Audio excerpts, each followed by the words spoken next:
Ini Bapa, kami ada dalam hadirat-Mu Tuhan. Kami tahu Engkau memberikan kami hikmat di dalam hadirat-Mu.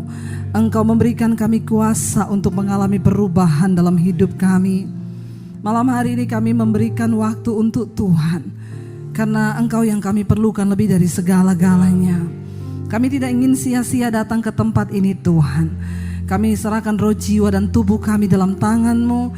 Urapi setiap kami Bapa, urapi hamba-Mu yang tidak ada apa-apanya.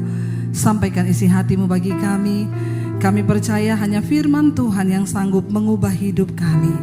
Kami buka hati kami bagi firman-Mu di dalam nama Yesus. Yang percaya Tuhan di tengah kita memberkati kita. Mari katakan bersama. Amin. Tepuk tangan sorak-sorai yang meriah bagi Tuhan Yesus. Haleluya, silakan duduk. Shalom. Bagaimana kabarnya? Luar biasa. Saya percaya jemaat di tempat ini jemaat yang luar biasa. Bukan karena kita tidak ada masalah, amin. Sekalipun ada masalah, kita lebih dari pemenang. Saudara, karena saya baru pulang dari Israel, biasa aja, ya.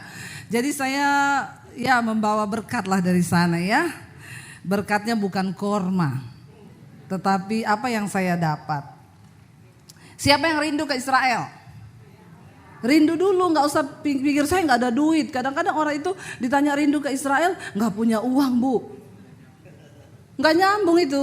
Orang itu ke Israel bukan karena punya uang, amin. Aminnya itu tidak yakin. Saya mau bersaksi nih ya, saya dulu pertama kali saya tuh gak suka ke Israel saudara. Karena saya melihat banyak orang Kristen itu kok udah kayak umroh. Jadi saya itu dulu gak mau ya. Lalu satu kali suami saya bilang gini, "Say, kamu itu gak pengen ke Israel tuh?" "Enggak." "Ngapa ke Israel?" Dia bilang begini, "Tapi kamu itu pengkhotbah loh. Bagaimanapun itu di Israel sana, Yerusalem itu tempat Yesus pernah ada. Dia melakukan mujizat di Danau Galilea, dia pernah lahir, dia pernah hidup di sana. Jadi setidaknya kamu itu sebagai pengkhotbah pergilah lihat ke sana," kata suami saya. Saya pikir-pikir juga. Lalu saya mulai berdoa. Saya bilang sama suami saya mau berdoa, saya pengen ke Israel. Suami saya bilang begini, "Wah, kalau istriku sudah berdoa bahaya ini." Karena pasti istri-istri suamimu harus berkata begitu, amin. Jangan suaminya bilang, "Wah bahaya ini kalau simpan duit istri saya tahu." Wah itu bahaya saudara. Lalu saya mulai berdoa. Waktu saya mulai berdoa tiba-tiba ada satu, baru mulai sudah ganti loh. Iya, tes 1, 2, 3, 3, 2, 1 ya. Lalu saya berdoa berapa lama gitu saudara, tiba-tiba ada satu tour travel tuh telepon saya, "Bu, Ibu bisa nggak bawa tur ke Israel?" Saya dengan polosnya jawab, "Saya belum pernah ke Israel. Mana saya bisa bawa tur ke Israel?" Dia bilang, "Bu, nanti kan di sana Ibu cuma khotbah. Kan nanti di Galilea Ibu cuma khotbah tentang Danau Galilea, nanti di sini Ibu khotbah tentang ini." Terus menerangkan soal Israel, "Oh itu nanti ada orang sana yang lebih tahu." "Oh jadi saya cuma khotbah?" "Iya." "Mau nggak Bu?" "Saya tidak mau ya disuruh-suruh cari orang kayak sales." "Enggak, sudah ada orangnya tinggal berangkat." Haleluya, puji Tuhan 12 kali. Enggak ada yang wow loh. Jadi pertama kali saya berangkat ke Israel, saudara, bukan karena ada duit, malah dapat sangu. Amin. Waktu saya di Israel, saudara, ada orang juga bersaksi begini, "Saudara, saya ini datang ke sini benar kalau dibilang orang ke Israel itu bukan karena punya uang, tapi benar-benar diundang Tuhan karena saudara rindu." Lalu ada satu orang bersaksi begini, "Saya ini kerja di satu perusahaan, saya punya teman akrab itu muslim, ya ibu-ibu juga. Lalu tiap hari temannya itu curhat sama dia. Dia bilang gini, kerinduan saya itu yang belum terwujud satu itu saya pengen umroh." Lalu dia dengerin saudara. Satu kali ada kesempatan bosnya itu datang ke ruangan lalu ngobrol-ngobrol lah sama dia. Lalu dia bilang gini sama bosnya, "Pak, Bapak kan muslim. Iya, itu si ibu ini dia punya kerinduan umroh Pak." Terus bapaknya bilang, "Oh ya, Iya, dia cerita sama saya tiap hari katanya yang dia rindukan tuh umroh. Lalu bosnya itu bilang gini, oh ya sudah, ya puji dia bilang alhamdulillah kamu kasih tahu ini ke saya jadi tahu. Saya akan berangkatkan dia umroh. Lalu dia tanya, kamu kan Kristen? Iya, kamu rindu gak ke Yerusalem? Terus dia bilang, iya Pak, kenapa? Ya udah kamu berangkat ke Yerusalem, dia umroh. Saya yang bayari. Wow gak? Nggak ada yang kalau Tuhan rindu, kalau Tuhan memang mengundang kita, kita pasti bisa. Oke saudara, saya pengen cerita. Kita masuk pertama kali itu dari Mesir, ya. Kita semua tahu Mesir itu bangsa Israel. Saya pengen tanya dulu, saudara tahu nggak sejarahnya bangsa Israel? Sebelum kita mulai, banyak yang tidak tahu ini. Udah jadi Kristen puluhan tahun tapi nggak tahu. Ngaku ayo. Nggak usah angkat tangan. Nanti saya baptis ulang. Saya rendam agak lama. Berapa menit? 15. Ya, biar dia buka mata langsung di rumah Bapa di sorga. Kalau kita bicara tentang sejarah Israel dari Bapak Abraham dulu. Ya, Abraham itu punya anak berapa? Ini ceritanya guru sekolah minggu, tapi nggak apa-apa karena banyak orang tua tidak lulus sekolah minggu.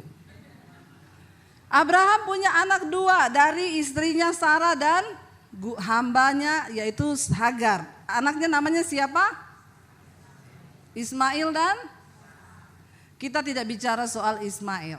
Ya, kita bicara soal anak perjanjian yaitu Ishak. Ishak punya istri namanya Ribka. Siapa yang cariin? Abraham lewat hambanya Eliezer. Siapa yang kasih minum untamu perempuan itu yang akan jadi istri mantuku jadi istri anakku. Lalu Ishak itu punya anak berapa?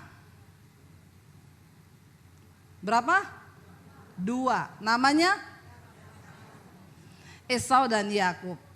Yakub pertama itu yang bungsu, Esau yang sulung. Tapi karena Yakub menipu Esau dengan semangkok berenebon. Kaki babi lagi. Hati-hati yang makan berenebon di sini ya.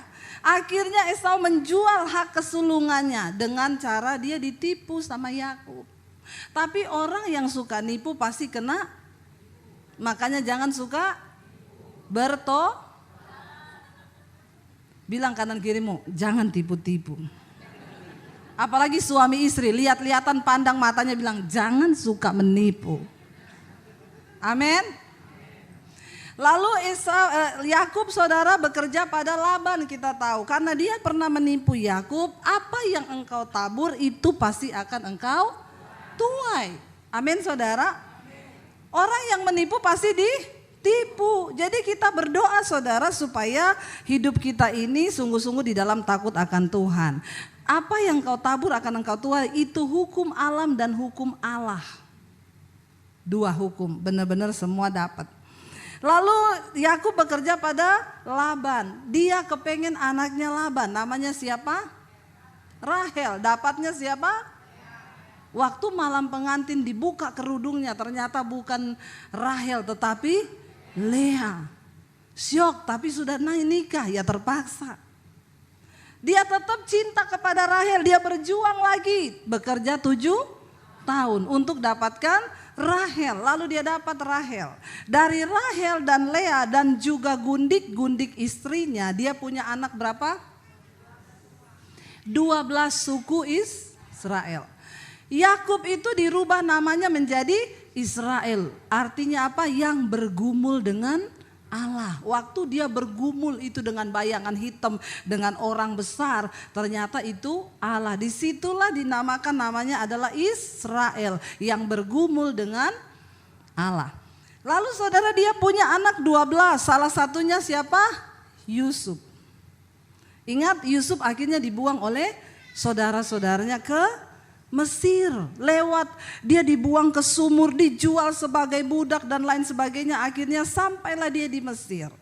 Kenapa Yusuf dibuang? Karena Tuhan sudah merancangkan Yusuf akan menjadi pahlawan bagi keluarganya. Akhirnya saudara Yusuf dibuang. Makanya kita tuh kalau dibuang, kalau menghadapi sesuatu jangan buru-buru salahkan Tuhan. Karena Tuhan pasti punya rencana. Tapi memang manusia dengan Tuhan beda tipis. Tuhan Maha tahu, manusia sok.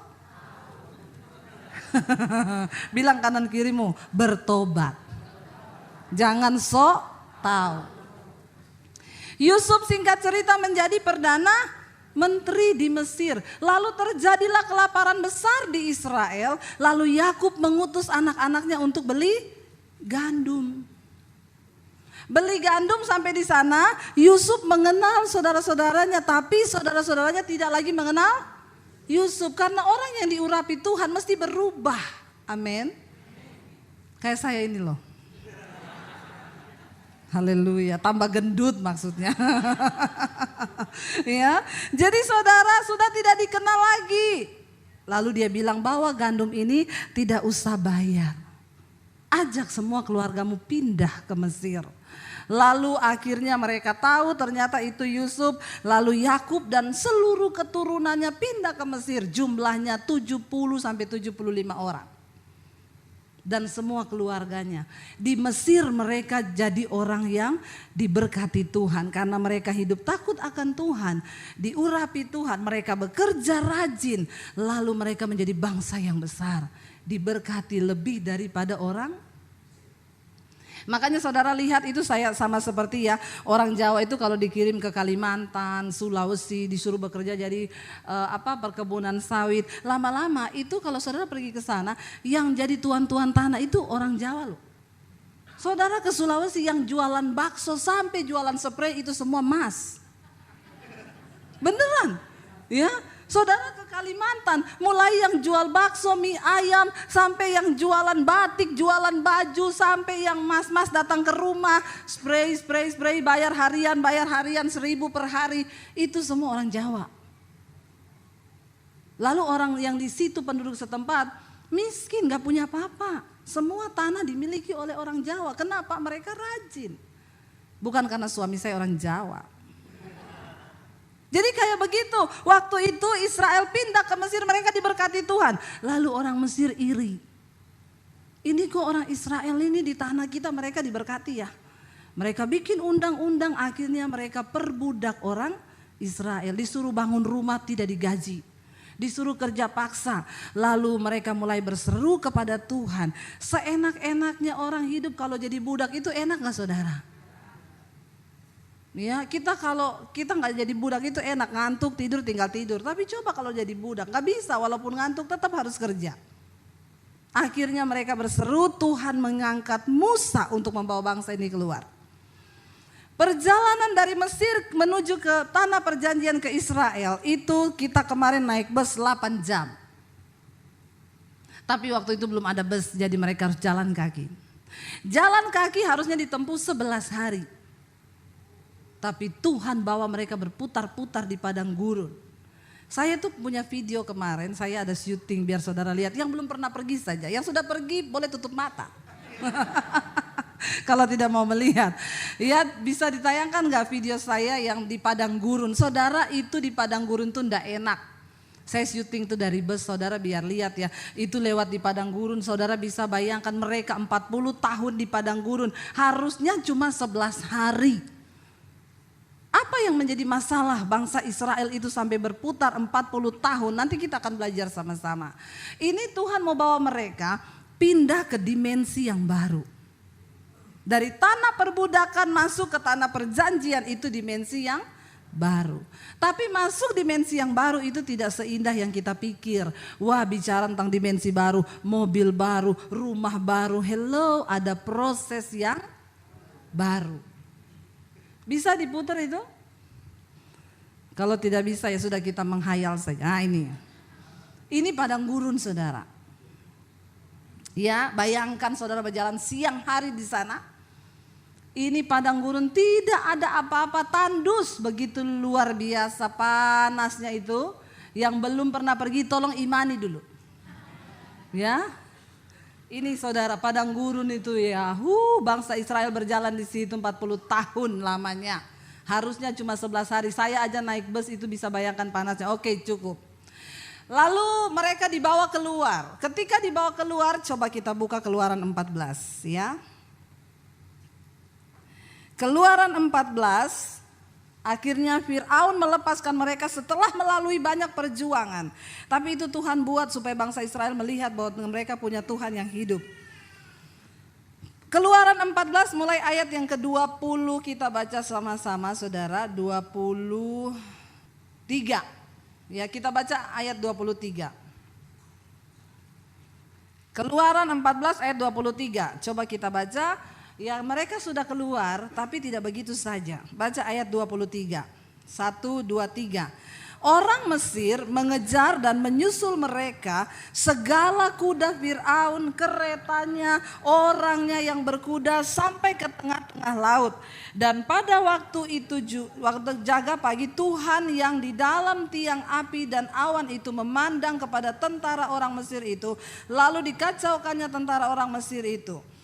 Saudara, maaf saya pengen kita baca dari ayat ini dulu ya, sebelum itu sudah ditenggelamkan Tuhan. Kita lihat bangsa Israel. Ya, engkau ya, tunggu sabar saudara ya. Nah ini ayat yang ke-9. Ya, saya sengaja begini supaya saudara tidak ngantuk. Keluaran 4, ayat 9, 1, 2, 3. Adapun orang Mesir, segala kuda dan kereta Fir'aun, orang-orang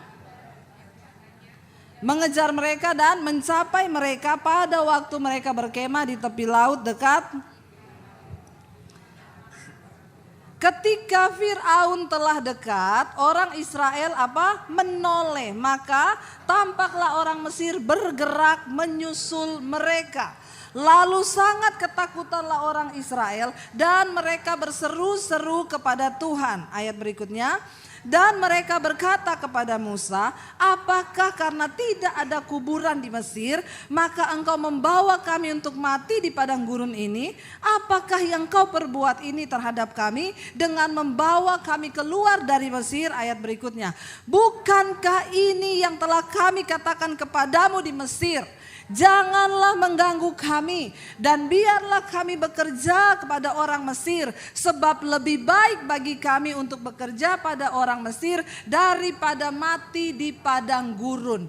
Ini bangsa Israel memang mentalnya sudah mental budak, karena sudah terlalu nyaman hidup di dalam perbudakan. Ketika mereka melihat tantangan Musa membawa mereka, lalu bangsa Israel mengejar mereka dengan selengkap tentara berkuda, mereka marah kepada Musa. Musa, ini gara-gara kamu loh. Kita gak minta kamu bawa kita keluar dari Mesir kan? Ini gara-gara kamu. Emang gara-gara di Mesir sudah tidak ada kuburan, makanya kamu bawa kami ke padang gurun ini supaya kita dimakamkan rame-rame di sini. Saudara, bangsa Israel mentalnya mereka bilang apa? Karena kita kan udah bilang sama kamu Musa waktu di Mesir, jangan kamu ganggu kami. Mending kami tetap kerja jadi budak daripada engkau bawa kami ke padang gurun ini.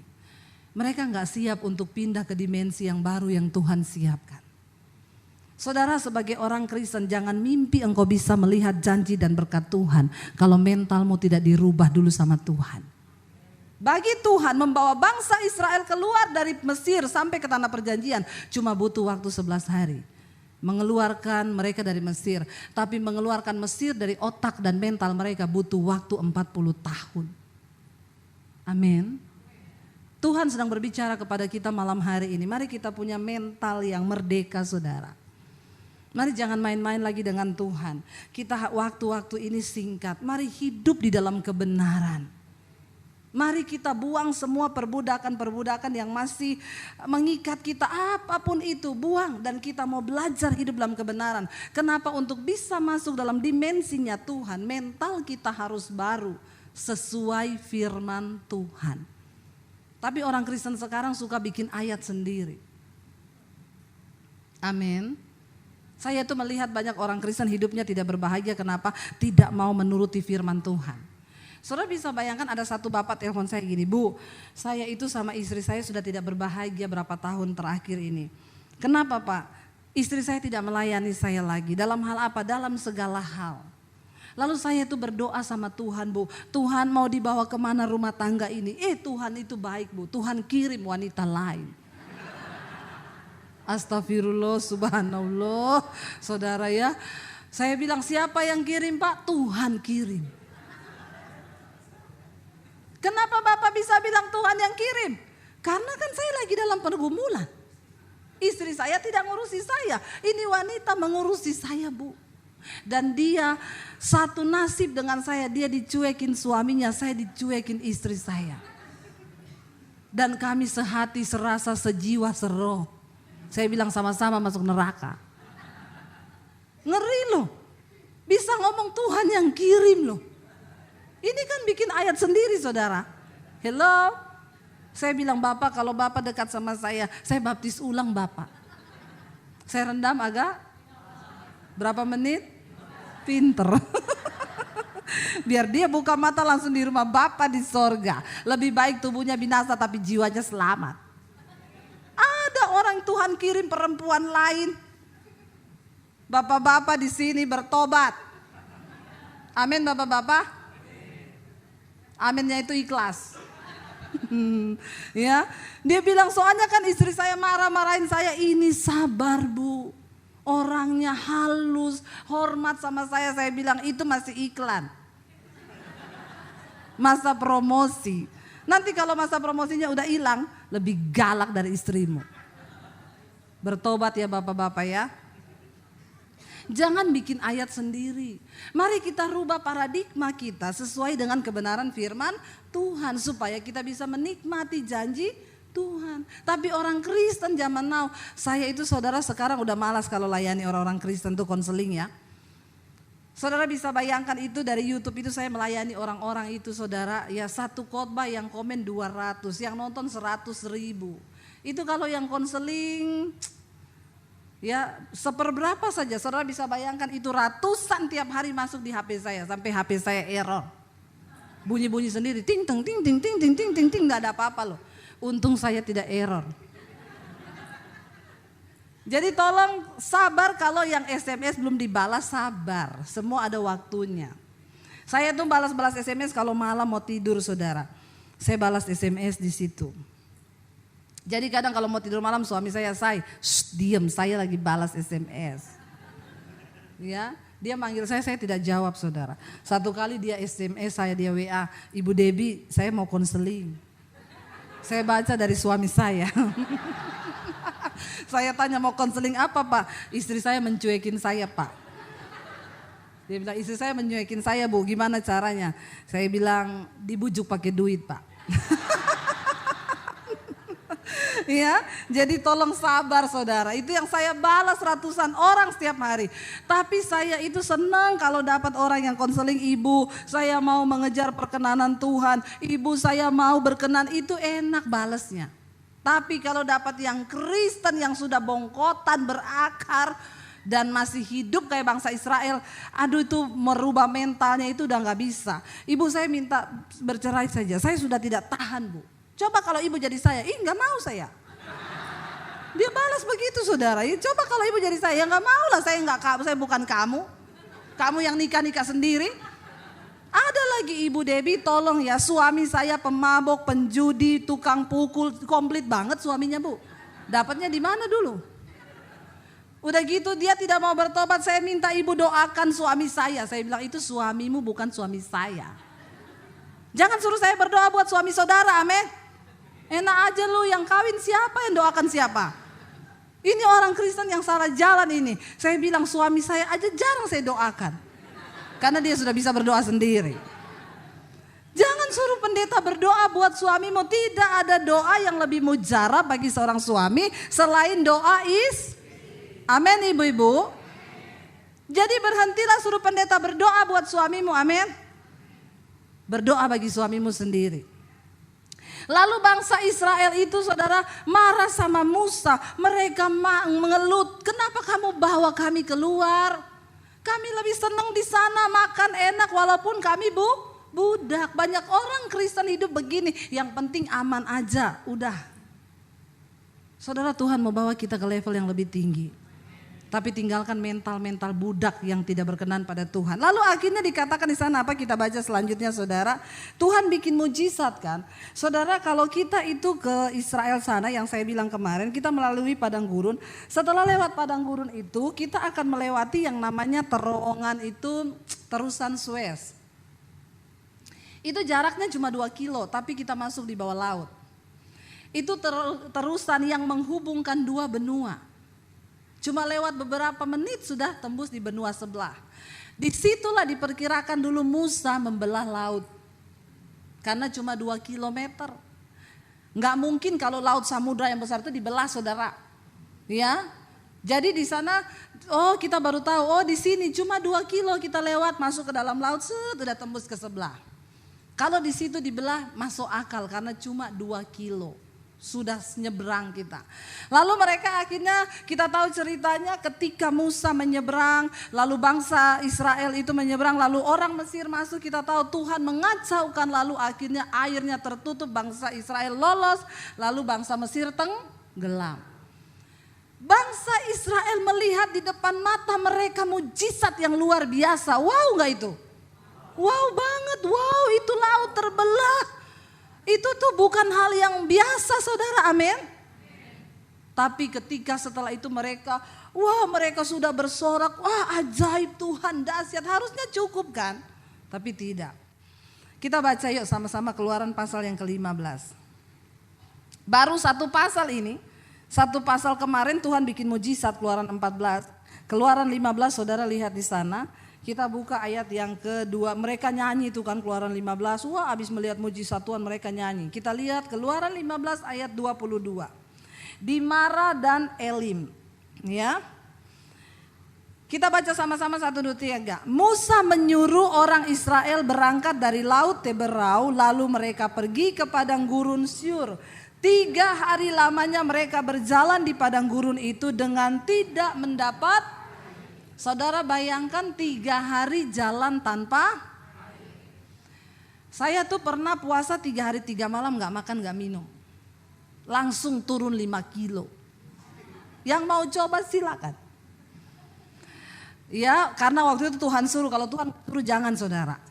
Saya mau disantet orang, saya berdoa Tuhan suruh saya puasa. Saya ambil doa puasa itu. Hari yang kedua, hari masuk hari yang ketiga, sekujur tubuh saya keluar bintik-bintik merah. Saya takut, lalu dibawa sama teman saya ke dokter. Dokter bilang, kenapa bisa terjadi begini? Saya bilang, saya puasa dok, ini masuk hari ketiga. Gak makan, gak minum, iya. Gila dia bilang. Orang gak minum 3 hari mati loh. Karena tubuh manusia itu 80% air. Saya bilang, tapi saya gak apa-apa. Saya masih naik motor loh saudara. Hari ketiga itu saya masih naik motor. Tidak apa-apa, tidak pusing, tidak apa. Tapi keluar semua bintik merah. Dokter bilang ini racun yang keluar di permukaan kulit. Bagus itu, toksin. Ada yang mau toksin? Coba. Dan langsung turun 5 kilo. Waktu itu saya mau disantet orang. Saudara tahu akhirnya orang yang disantet itu kerasukan. Dia menyantet saya, dia yang kerasukan. Tuhan kita, Tuhan yang dahsyat. Saudara bisa bayangkan ini bangsa Israel bukan puasa tapi terpaksa. 3 hari jalan di padang gurun kayak yang saya kasih lihat tadi itu. Dan tidak minum. Marah gak mereka? Apa ayat yang berikutnya bilang? Yuk. Sampailah mereka ke Mara ayat 23. Sampailah mereka ke Mara tetapi mereka tidak mendapat minum air yang di Mara itu karena pahit rasanya. Itulah sebabnya dinamai tempat orang di tempat itu Mara. Mereka menemukan satu sumber air, ada sumur di sana. Bisa ditunjukin fotonya? Saya foto di situ saudara. Jangan gagal fokus. Ini sumurnya di Mara. Diameternya itu ya sekitar 2 meter ya luasnya. Dan saya melihat ke dalam masih ada air di sana. Saudara saya yakin sebenarnya waktu saya berdiri di situ saya lagi bertanya sama Tuhan, wah ini siapa? Itu sudah cukup. Nanti orang gagal fokus. Waktu saya berdiri di situ saya melihat ke dalam itu saudara. Saya bertanya, Tuhan kenapa air di sini ini pahit? Tidak ada di Alkitab sih, tapi saya dapat hikmat Tuhan. Ini saya tidak bikin-bikin dan saudara jangan juga terlalu ini nanti saya dibilang sesat atau apa. Ketika saya berdiri di situ saya merenung, saya dapat sesuatu dari Tuhan di hati gini. Sebenarnya air itu enggak pahit, tapi Tuhan bikin pahit. Karena Tuhan mau menunjukkan sesuatu kepada bangsa Israel. Nggak mungkin lah orang gali sumur pahit kecuali ada pabrik konveksi di situ, tekstil. Kita tahu di situ tidak ada pabrik, amin. Lalu saudara, apa yang terjadi? Mereka jalan 3 hari 3 malam, sudah cukup itu foto, tolong ditutup. Ya, mereka jalan 3 hari 3 malam, ini tidak minum, lihat sumur ada mata air, wow nggak? Wow, ini pengen minum kan? Begitu sampai di situ mereka minum, astaga, jamu, pahit, pahit saudara. Tambah marah nggak? Wah, memang ini cari gara-gara. Udah aus pengen minum, pahit. Lalu apa yang Tuhan katakan? Coba kita baca ayat yang ke-24, dikatakan di sana apa? Lalu keluar sudah senjatanya mereka nih. Iya kan, Tuhan bilang nih kan, pasti kan. Lalu bersungut-sungutlah bangsa itu kepada Musa, kata mereka, apakah yang akan kami minum? Saudara bayangkan itu bangsa di bawah Musa bukan 1-2 orang, bukan 100-200 loh. Mulut mereka itu bersungut-sungut. Ya, itu Musa orang yang paling lembut hati. Makanya kalau saudara pergi ke Nebo, di situ Musa Tuhan suruh naik ke atas gunung ini, lihat ke bawah tanah perjanjian, tapi kamu gak boleh masuk. Kenapa? Engkau melanggar kekudusanku. Waktu bangsa Israel bersungut-sungut minta air, Tuhan bilang, Musa arahkan tongkatmu ke gunung itu, bilang keluarlah air. Tapi Musa marah, emosi. Karena emosi itu berjangkit. Marah itu berjangkit. Amin ibu-ibu. Makanya ibu-ibu tolong mulutnya dijaga, amin. Yang tukang bersungut-sungut mulutnya itu ibu-ibu ini. Ya, kalau masih bersungut-sungut lagi dibaptis ulang. Masukin sedikit air ke mulut. Biar tidak bersungut-sungut saudara ya. Lalu mereka bersungut-sungut kepada Musa. Coba lihat ayat yang berikutnya. Akhirnya Musa berseru-seru kepada siapa? Di depan bangsa itu kan ini. Mereka melihat lagi kan, Tuhan izinkan semua itu terjadi. Dan Tuhan menunjukkan kepadanya sepotong kayu. Lalu Musa melemparkan kayu itu ke dalam air. Lalu air itu jadi es teh. Wow, enggak saudara, jalan 3 hari 3 malam, aus mau minum enggak bisa, pahit, dirubah jadi es teh. Tuhan tahu bangsa itu butuh gula sedikit. Kenapa? Supaya tambah energi. Mau jalan 40 tahun. Saudara, seringkali Tuhan mengizinkan yang pahit itu datang dalam hidup kita. Jangan cuma suka yang kebanyakan manis jadi itu pinter semua. Jangan jadi diabetes. Sering kali Tuhan izinkan yang pahit dalam hidup kita. Kenapa saudara? Coba kita buka Yesaya. Yesaya pasal 38 ayat yang ke-17. Apa yang dikatakan Nabi Yesaya tentang sesuatu yang pahit? Baca sama-sama. Sesungguhnya penderitaan yang pahit menjadi keselamatan bagiku. Engkaulah yang mencegah jiwaku dari lubang kebinasaan. Sebab engkau telah melemparkan segala dosaku jauh dari hadapanmu. Yang pahit itu bisa menyelamatkan jiwa. Kalau hari ini engkau sedang menghadapi yang pahit-pahit di hidupmu, jangan buru-buru salahkan orang. Jangan buru-buru salahkan suamimu. Jangan buru-buru salahkan anakmu. Jangan buru-buru salahkan Tuhan. Tapi tanya, Tuhan apa maksudmu dari yang pahit ini? Kenapa Tuhan sanggup mengubahnya menjadi manis? Amin. Suamimu sanggup dirubah Tuhan. Saya kemarin pelayaran di Surabaya.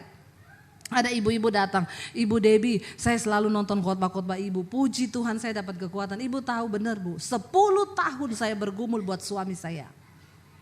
10 tahun saudara, ya orang cicil mobil sudah 2 kali lunas itu.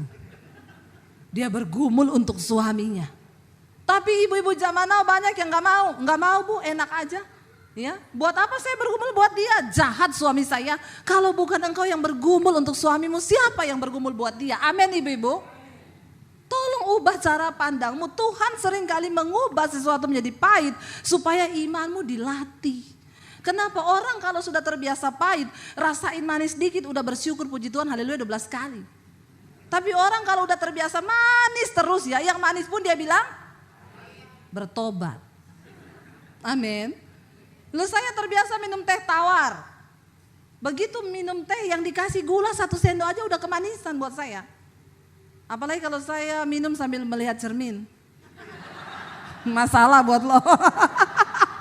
Biasa aja kali Pak. Jangan muntah di sini nanti pelepasan lo. Iya. Benar nggak saudara? Orang itu kalau sudah terbiasa yang pahit, engkau menikmati sedikit saja di dalam hidupmu, engkau bisa bersyukur. Tapi orang itu kalau manis terus sedikit aja pahit udah bersungut-sungut dia. Makanya orang-orang tuh bilang, Bu lihat ibu sekarang luar biasa. Jangan bilang yang sekarang, lihat yang pahit dulu. Orang itu saudara cuma lihat ketika kita biasa sudah menikmati berkat. Tapi waktu kita mengalami yang pahit kan gak ada yang tahu. Saya berdoa biar Tuhan mengizinkan yang pahit-pahit itu terjadi. Bilang amin dong. Aminnya kok sambil dendam gitu. Biasa aja ya. Benar gak saudara? Supaya kita bisa mengalami sesuatu yang manis. Kemarin saya di Surabaya ketemu satu orang ibu. Dia bilang, ibu saya ini menikah Bu sama suami saya. Terus saya waktu menikah timbangan saya 100 kilo. Tapi suami saya cinta sama saya. Ada tipe-tipe laki-laki begini saudara. Ini laki-laki langka. Dia nikahi perempuan umur berat badannya 100 kilo loh. Terus saya ketemu dia, langsing saya bilang, lah ibu kenapa langsing? Tunggu saya cerita Bu. Saya mau tanya resepnya kan saudara. Lalu saya menikah, saya hamil dan melahirkan, lalu timbangan saya terakhir 120. Haleluya ya. Tapi suami ibu tetap cinta, ya kelihatannya tetap cinta. Sampai satu kali dia bilang, benar yang Ibu Debbie ngomong itu. Saya nonton semua khotbah-khotbah ibu di YouTube. Itu ciri-ciri laki-laki selingkuh, HP dipakein password. Ibu-ibu kalau ada suamimu HP-nya dikasih password dan engkau nggak tahu, itu sudah 100% saya jamin. Tidak ada lagi keraguan. Itu pasti selingkuh. Hati-hati ya, bapak-bapak tidak perlu menyembunyikan sesuatu dari istrimu. Karena Alkitab bilang tidak ada yang tidak dibukakan. Amin bapak-bapak. Ini bapak-bapak kena terus. Karena yang khotbah perempuan. Ya. Lalu saudara dia bilang, satu kali Bu, anak saya ini kan sudah ABG. Mungkin anak ABG itu kan canggih.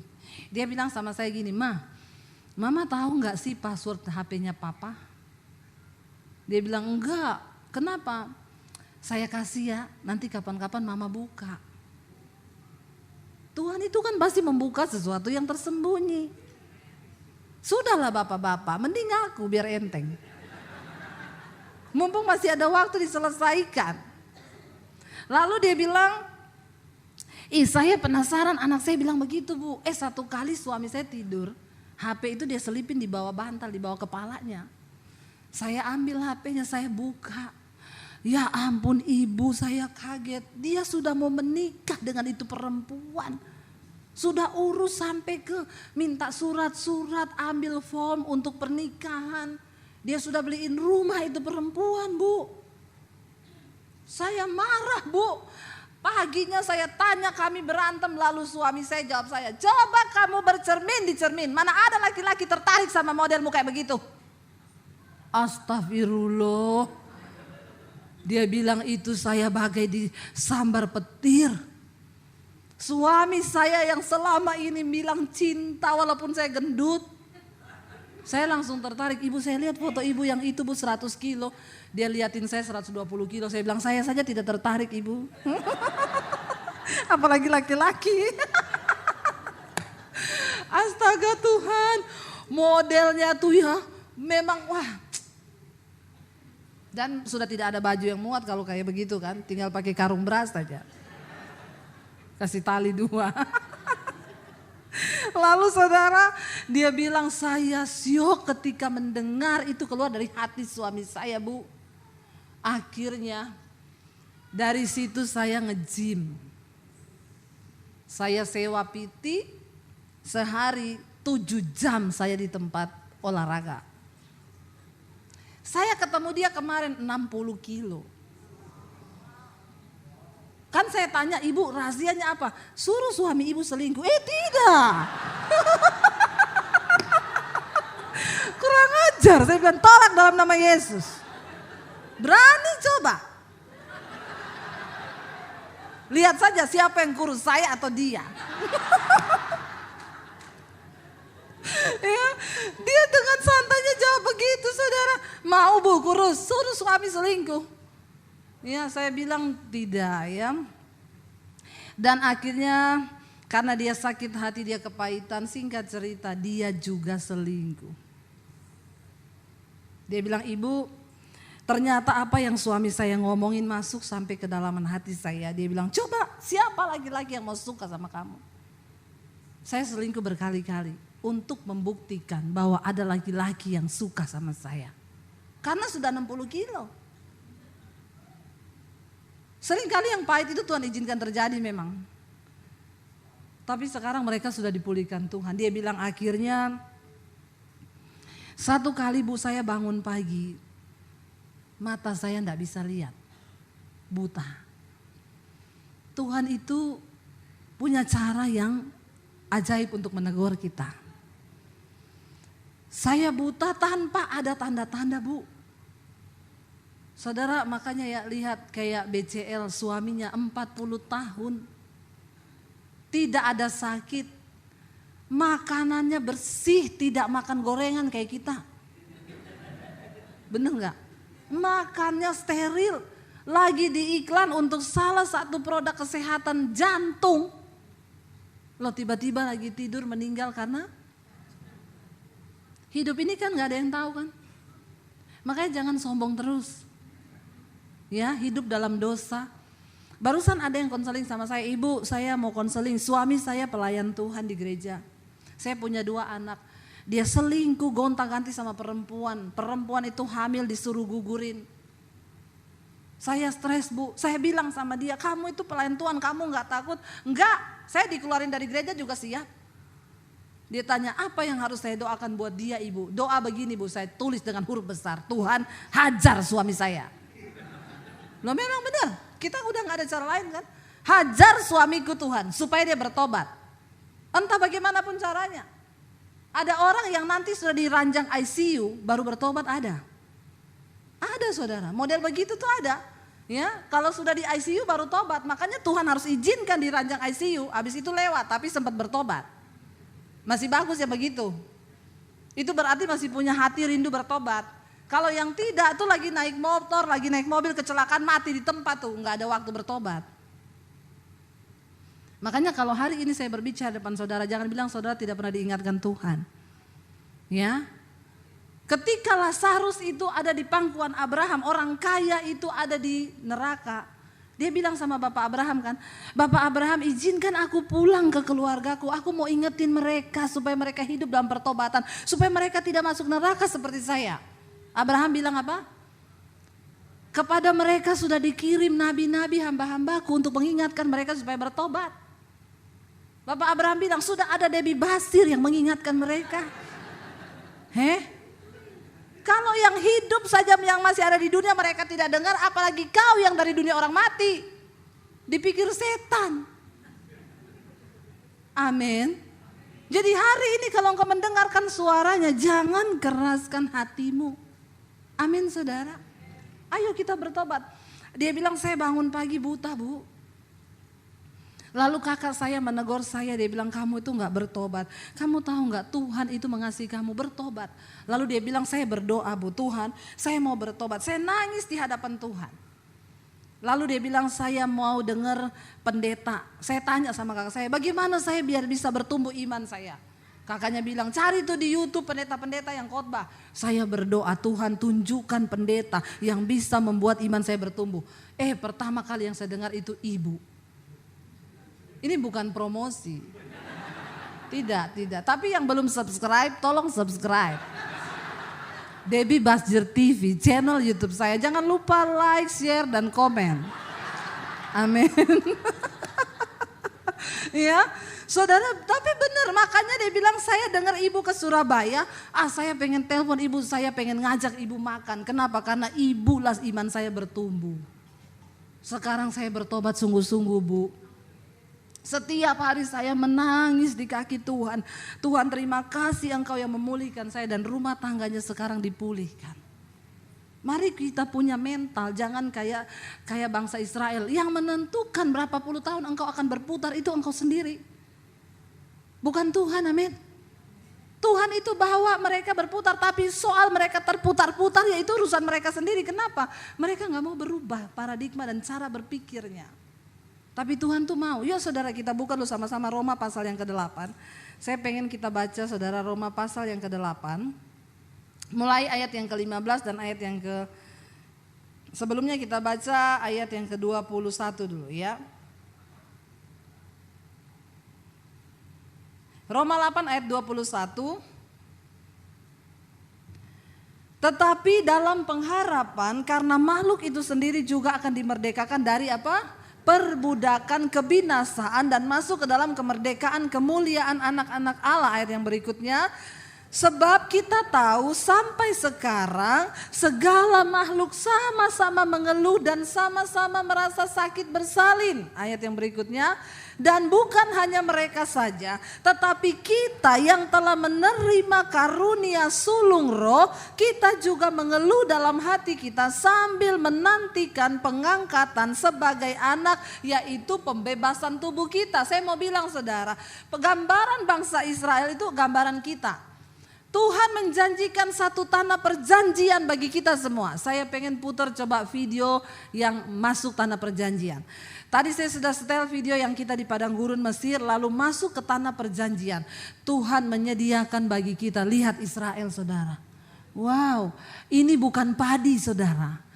Ini bukan sawah, ini gandum. Wow, hijau sekali itu ya. Lihat itu ada alpukat, mangga, pisang, jeruk. Ini Israel. Dari padang pasir yang kayak begitu tadi masuk ke tanah perjanjian yang penuh susu dan madu berlimpah-limpah. Itu kacang almond saudara. Ya. Ini Israel. Wow saudara ya. Gandum yang menghijau. Sudah cukup sampai di situ biar mereka penasaran. Biar mereka rindu pergi ke sana. Saudara, saya foto ada kembang kayak sakura. Saya foto di situ, saya bilang, fotoin dong sakura ya. Tour guide-nya bilang, bukan ibu, itu kacang almond. Ternyata itu kacang almond. Nggak usah ketawain saya, saudara juga belum pernah lihat kan. Saya kasih tahu supaya saudara tahu. Nggak usah mengejek saya. Emang saudara juga udah tahu tuh pohonnya kacang almond, saya aja baru kaget. Itu bunga semua kayak sakura. Saya bilang, ini sakura ya? Dia bilang, hello. Abu nih, sakura di Jepang. Oh, persis ini buah almond. Dia bilang kacang almond. Itu berbuah subur saudara. Israel itu tanah yang diberkati. Bagaimana saudara gak kepengen sih yang dari gurun tadi begitu masuk ke negeri yang begitu, mau gak? Tapi harus dirubah mentalnya. Tapi kami menderita sekarang Bu, penuh dengan pergumulan, kepahitan. Tidak apa-apa, ayat tadi bilang kita akan dibebaskan dari perbudakan. Dan tidak tahukah saudara bahwa sampai saat ini segala makhluk itu mengeluh. Oleh karena beratnya tekanan untuk mencapai kekekalan yang Tuhan sediakan. Sekarang hidup kita di dunia ini gambaran Israel rohani yang sedang berjalan menuju ke tanah perjanjian yang sesungguhnya. Yaitu apa? Pembebasan tubuh kita. Selama kita masih hidup di dalam daging, maka kita pasti akan menderita. Amin. Jangan berpikir tidak menderita. Namanya daging masih menderita. Makanya Rasul Paulus berkata, aku benci kepada tubuh celakaku ini. Karena selama aku diam dalam tubuh ini, aku jauh dari Tuhan. Sekarang saudara lihat apa yang terjadi dengan China. Kita semua tahu China itu negara yang berkembang maju luar biasa. China memberikan hutang kepada bangsa-bangsa. Bangsa Arab, minyak itu semua utang dari China. Saudara tahu Amerika aja utang dari China. Kenapa saudara? Karena yang menciptakan dunia ini nomor satu Tuhan. Selebihnya made in China. Benar gak? Luar biasa loh China. Dia menempati urutan nomor 2 setelah Tuhan. Lo amin atau amin? Diakui atau tidak? Semua ciptaan Tuhan selanjutnya made in China. Tiba-tiba kena virus begitu. Dan semua kelabakan. Ya, orang mati begitu saja. Dengan kecanggihan apa mereka mau menangkalnya? Dalam waktu sekejap perekonomian hancur. Orang punya uang tapi nggak bisa beli apa-apa. Saya berdoa saudara, Tuhan lawat China. Biar hari-hari ini mereka berseru kepada Tuhan yang benar. Amin. Ini waktunya China cari Tuhan. Ini waktunya mereka mencari Tuhan. Yang terakhir kita baca ayat saudara. Lanjut ayat yang ke-24 tadi. Ya, dari Roma pasal 8 ayat 24. Sebab apa? Kita diselamatkan dalam pengharapan. Tetapi pengharapan yang dilihat bukan pengharapan lagi. Sebab bagaimana orang masih mengharapkan apa yang dilihatnya. Ayat yang terakhir. Tetapi jika kita mengharapkan apa yang tidak kita lihat. Kita menantikannya dengan tekun. Amin saudara.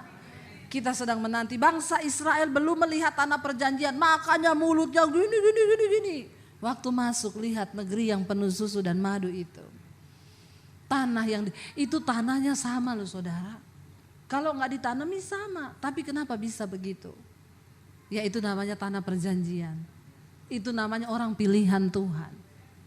Jangan takut toko saya itu bu begini-begini. Itu dikirimin orang dilempari kotoran. Doa. Tapi engkau jangan berdoa Tuhan aku balikan kotoran ini ke orangnya. Jangan. Makanya saudara tidak pernah diberkati. Ya, lepaskan berkat. Aku memberkati orang yang melemparnya. Tuhan berkati supaya dia bertobat. Amin. Ibu-ibu kalau suamimu masih pahit, berdoa Tuhan aku melepaskan pengampunan buat suamiku. Ya, jangan dikasih sianida. Ya, saya bilang ibu berdoa buat suamimu. Jangan kau racuni suamimu. Iya Bu Dewi, saya berdoa tiap hari Tuhan cabut nyawanya. Jangan doa yang salah tidak didengar Tuhan. Kita berdoa supaya Tuhan rubah yang pahit jadi manis. Yang terakhir benar-benar terakhir. Roma 8 ayat 15-16. Saya sengaja bilang terakhir terus supaya saudara itu masih ada pengharapan. Oh terakhir gitu ya. Yuk baca sama-sama ini benar-benar terakhir 1, 2, 3. Sebab kamu tidak menerima roh perbudakan yang membuat kamu menjadi takut lagi. Tetapi kamu telah menerima roh yang menjadikan kamu anak Allah. Oleh roh itu kita berseru, ya Aba, ya Bapa ayat 16. Roh itu bersaksi bersama-sama dengan roh kita bahwa kita adalah. Dan jika kita ayat 17, dan jika kita adalah anak, maka kita juga adalah ahli waris. Maksudnya orang-orang yang berhak menerima janji-janji Allah, yang akan menerimanya bersama-sama dengan Kristus. Yaitu jika kita menderita bersama-sama dengan, supaya kita juga tidak ada jalan pintas menuju tanah perjanjian. Kita akan menerima segala sesuatu itu di sana dikatakan kita akan dimuliakan bersama-sama dengan Kristus. Yaitu jika kita mau menderita bersama-sama dengan dia. Saudara, saya undang imam musik, ada orang bilang gini, Bu, ipar saya itu Bu, saya ini sudah berusaha berbuat baik. Tapi ipar saya dan mertua saya itu bikin saya gondok. Saya bilang puji Tuhan, haleluya. Maksudnya Bu, berarti ibu sedang dilatih, ibu lagi sedang sungguh-sungguh beribadah. Tapi sampai kapan ipar dan mertua saya akan seperti itu? Sampai ibu sudah tidak merasakan sakit lagi. Walaupun iparmu jahat, mertuamu jahat, engkau sudah merasakan manis, itu sudah selesai. Saudara jangan menuntut keadaan berubah untuk engkau, tapi berubahlah untuk keadaan. Amin, itu mental yang benar. Dan kalau engkau sudah menghidup itu, maka Tuhan akan memberikan janji-janjinya dalam hidup kita. Mari kita bangkit berdiri bersama. Engkau yang memberikan kami kekuatan untuk bertahan Tuhan. Kami tahu banyak yang sedang mengeluh, merasakan sakit bersalin. Menuju tanah perjanjian itu tidak enak bagi daging kami. Tapi kami mau dibentuk oleh Tuhan. Kami mau berubah Tuhan. Kami mau diproses oleh Tuhan. Bahwa kami Bapa, bahwa kami Tuhan masuk menuju tanah perjanjian-Mu itu Tuhan. Kami tahu Engkau Allah Immanuel yang beserta dengan kami. Kau kuatkan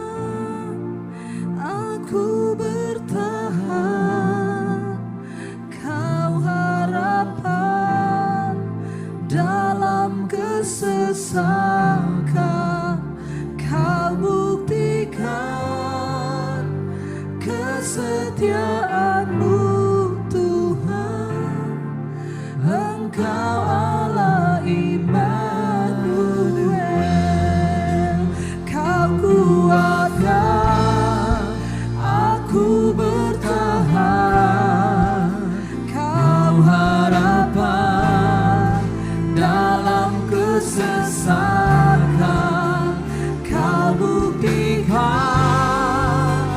kesetiaan-Mu Tuhan. Engkau Allah Immanuel. Mari angkat tanganmu, katakan Immanuel. Immanuel, Immanuel, Engkau besertaku. Immanuel, Immanuel, Immanuel, Engkau Allah besertaku. Immanuel, Immanuel, Engkau besertaku.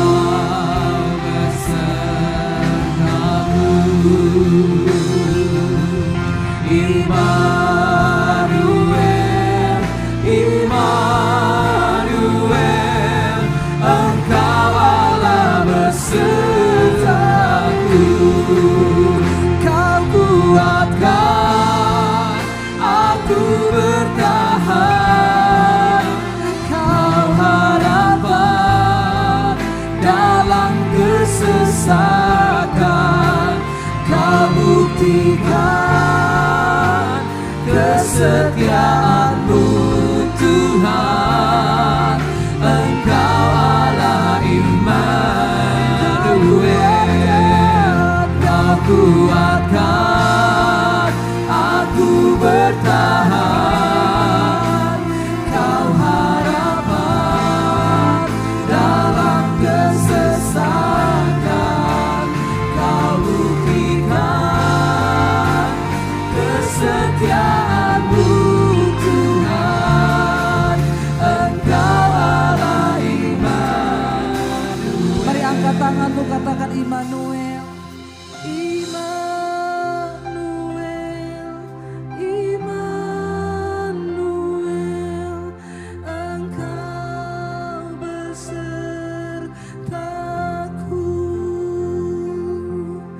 Immanuel, Immanuel, Engkau Allah beserta. Lebih lagi Immanuel, Immanuel.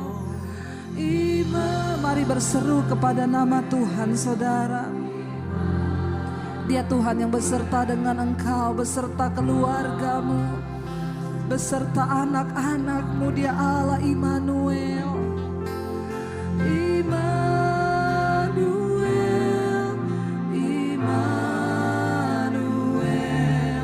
Engkau Allah beserta. Mari kita tundukkan kepala dalam hadirat Tuhan. Kami tahu Engkau Tuhan yang beserta dengan kami. Engkau tidak biarkan kami berjalan sendiri Tuhan. Engkau beri kami kekuatan untuk menjalani hidup, mencapai tanah perjanjian, kekekalan yang Tuhan sediakan bagi setiap kami. Bapa, sepahit apapun hari-hari ini Tuhan, kami tahu Tuhan sanggup mengubah yang pahit itu menjadi manis di dalam hidup kami. Mungkin ada orang-orang yang sedang berteriak karena kesakitan, ada yang sedang berteriak karena kepahitan, karena kekecewaan, ketakutan, kekhawatiran, karena pergumulan yang begitu berat dan kami rasanya tidak sanggup lagi Tuhan. Kami mau diubahkan Tuhan. Kami mau punya mental ahli waris-Mu Bapa, yang tetap percaya kepada Tuhan. Karena kami tahu mujizat-Mu tidak pernah berhenti, bahkan sampai hari ini. Bukan hanya ribuan tahun yang lalu, bahkan sampai detik ini Tuhan masih sanggup melakukan. Kami mau membayar harganya Bapa. Kami mau membayar harga bergumul bagi suami, istri, anak-anak kami yang belum bertobat. Kami mau membayar harga Tuhan. Tetap berjalan bersama dengan kami, pegang tangan kami Tuhan dan jangan lepaskan. Saudara yang datang suami istri, mari bergandengan tangan. Kami bawa rumah tangga kami Bapa. kami bawa keluarga kami Tuhan, anak-anak kami, orang tua kami, saudara-saudara kami, ipar-ipar kami bawa hari ini ke tangan Tuhan. Engkau yang sanggup Bapa mengubah semua yang pahit menjadi manis. Engkau yang sanggup memulihkan setiap hubungan yang rusak. Engkau yang sanggup menyatukan kembali ya Tuhan. Kami tahu masa hidup kami di dunia ini singkat. Kami mau berdampak bagi kerajaan sorga. Kami mau menjadi orang-orang yang terus berdampak, yang terus memikirkan kepentingan Tuhan atas hidup kami. Itulah alasan kami hidup di dunia ini Tuhan. Itu alasan Engkau beri kami umur yang panjang. Karena kami berjalan menggenapi rencana Tuhan. Ini hidup kami Bapa. Berikan kami kesehatan dalam rumah tangga kami. Biar taruh hati-Mu dalam hati kami. Engkau menjadi sumber kekuatan kami Bapa. Pulihkan setiap hubungan yang rusak Bapa. Berpulihkan, beri kuasa dan kekuatan-Mu atas anak-anak-Mu, atas gereja-Mu hari-hari ini Tuhan. Dengan iman Kau kuatkan aku bertahan. Kau harapan dalam kesesakan. Kau buktikan kesetiaan-Mu Tuhan. Engkau Allah iman-Ku. Lebih lagi katakan, Kau kuatkan aku bertahan. Kau harapan dalam kesesakan. Kau buktikan kesetiaan-Mu Tuhan. Engkau Allah Immanuel, Immanuel, Immanuel, Immanuel, Allah beserta. Imani saudara, imani, katakan Immanuel, Immanuel, Engkau Allah besertaku. Immanuel, Immanuel. Imani Dia menyertai keluargamu. Dia Tuhan yang menyertai anak-anak-Mu. Yes, Engkau beserta kami Tuhan.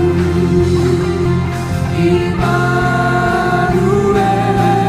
Immanuel, Engkau Allah beserta. Engkau Allah besertaku. Engkau Allah besertaku. Sekali lagi katakan, Engkau Allah besertaku.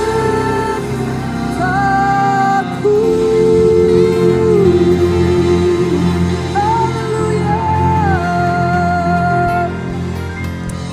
Kami tahu dan percaya sepahit apapun perjalanan kami, asal Tuhan beserta dengan kami. Itulah sumber kekuatan kami. Terima kasih Bapa, kami pulang malam hari ini dengan paradigma yang baru, bahwa seringkali Tuhan mengizinkan yang pahit dalam hidup kami supaya kami melihat pekerjaan Tuhan yang ajaib. Terima kasih Bapa, segala pujian, hormat, kemuliaan hanya bagi Engkau. Di dalam nama Yesus, yang percaya diberkati Tuhan katakan bersama amin. Silakan duduk. Puji nama Tuhan. Saya percaya setiap kita diberkati oleh kebenaran firman Tuhan disampaikan oleh hamba. Jika Anda diberkati dengan channel saya, jangan lupa tekan tombol subscribe. Dan jangan lupa like, share, dan komen. Dan jangan lupa untuk mengklik tombol lonceng di bawah ini. Supaya Anda mendapatkan pemberitahuan setiap kali saya mengupload video-video yang baru. Jangan takut karena gratis. Tuhan memberkati.